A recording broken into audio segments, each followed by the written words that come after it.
Hi everybody and happy Sunday. I've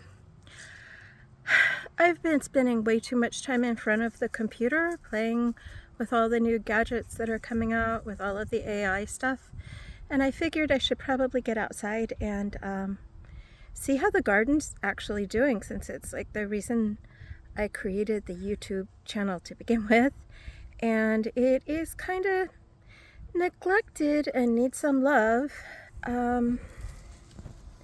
We have got an insane amount of leaves all over, and I'm thinking maybe I need to invest in a leaf blower because that's a lot of leaves to manually rake.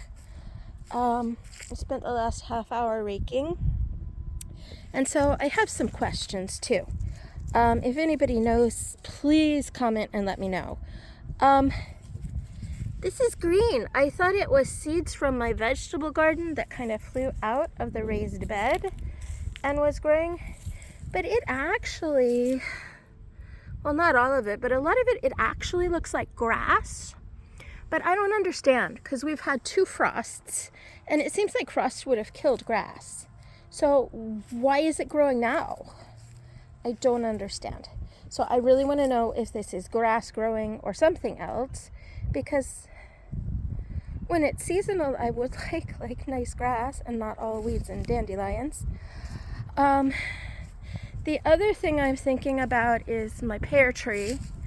Couple of cool things.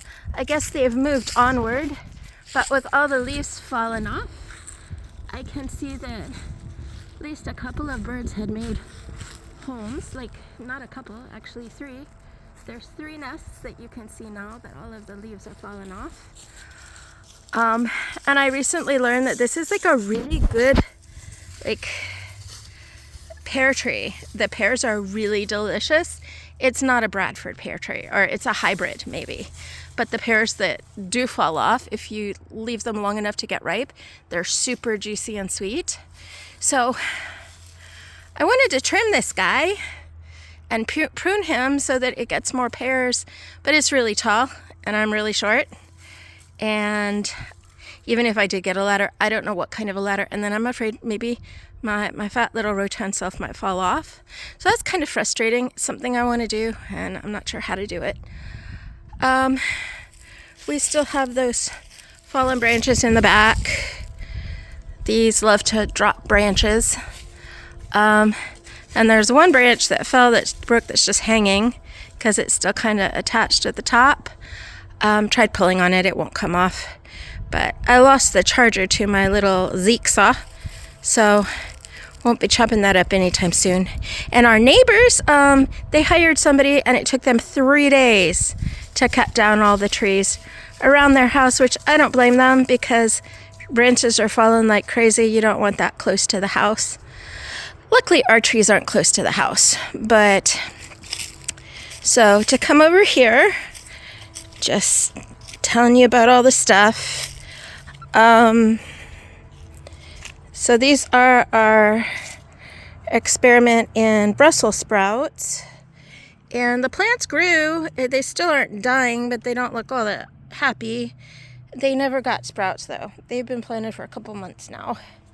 I'm not sure if this is Brussels sprouts or wannabe cabbage. And then I think I planted the carrots too close together, but they do say that carrots can freeze, and then if you harvest them in like late winter, early spring, the carrots are really sweet. So I'm just leaving them alone, and we'll see what happens. Puppy dogs are loving it outside. Like I said, there was a freeze, but now it's getting actually toasty warm out here, and it's really good for the puppy dogs. There's Aggie. She loves eating the nettles that fall on the ground. Anyway, I hope you're having a lovely December Sunday and everything's cheery and bright. Wishing you blessings. Thanks for watching.